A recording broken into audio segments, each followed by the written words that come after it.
മാരക ലഹരി മരുന്നായ മെത്താഫെറ്റമിനുമായി യുവാവ് പിടിയിലായി.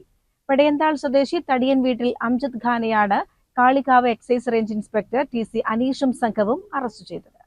പുലർച്ചെ 3:10 ചോക്കാട് ഭാഗത്ത് വെച്ചായിരുന്നു അറസ്റ്റ്. പ്രതിയിൽ നിന്ന് 40 ഗ്രാം മെത്താഫെറ്റമിൻ എക്സൈസ് സംഘം കണ്ടെടുത്തു.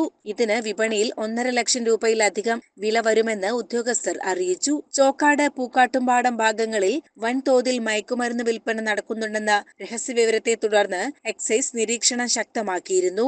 ബാംഗ്ലൂരിൽ നിന്ന് നേരിട്ട് എത്തിക്കുന്ന ലഹരി മരുന്ന് ചോക്കാട് പ്രദേശങ്ങളിലെ ചില്ലറ വിൽപ്പനക്കാർക്കും ലഹരി ഉപയോഗിക്കുന്നവർക്കും ഉയർന്ന വിലയ്ക്ക് വിൽക്കുന്നതാണ് അംജദ് ഖാന്റെ രീതി. കുറഞ്ഞ നിരക്കിൽ ബാംഗ്ലൂരിൽ നിന്ന് വാങ്ങുന്ന മയക്കുമരുന്ന് വലിയ ലാഭത്തിനാണ് ഇയാൾ പ്രദേശത്ത് വിപണനം നടത്തിയിരുന്നത്. മഞ്ചേരി കോടതിയിൽ ഹാജരാക്കിയ പ്രതിയെ റിമാൻഡ് ചെയ്തു. ചോക്കാട് പെടയന്താൾ സ്വദേശിയായ അംജദ് ഖാൻ എന്ന ആളെ 38.983 ഗ്രാം മെത്താംഫെറ്റാമിനായിട്ട് പിടികൂടിയിട്ടുണ്ട്. ഇയാള് ബാംഗ്ലൂർ പോയിട്ട് ഏകദേശം 70,000 രൂപയ്ക്കാണ് ഈ 40 ഗ്രാമോളം മെത്താംഫെറ്റാമിൻ കൊണ്ടുവരുന്നത്. അത് നാട്ടിൽ വന്നിട്ട് ചില്ലറ വിൽപ്പന നടത്തുന്നുണ്ട്. 1 ഗ്രാമിന് 3500 നിരക്കിലാണ് വിൽപ്പന. അങ്ങനെ ഏകദേശം 70,000 രൂപയ്ക്ക് കൊടുക്കുന്ന ഈ മയക്കുമരുന്ന് ഏകദേശം 1.5 ലക്ഷത്തോളം രൂപയ്ക്കാണ് നാട്ടിൽ വിൽപ്പന നടത്തുന്നത്. അപ്പോൾ ഇരട്ടി വിലയ്ക്കാനുള്ള ബിസിനസ്സാണ് നടക്കുന്നത്.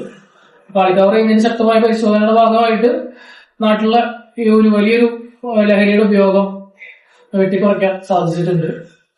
തുടർന്നും എക്സൈസ് ഡിപ്പാർട്ട്മെന്റ് പരിശോധന ശക്തമായ രീതിയിൽ നടത്തുന്നതാണ്. CCN പെരിന്തൽമണ്ണ.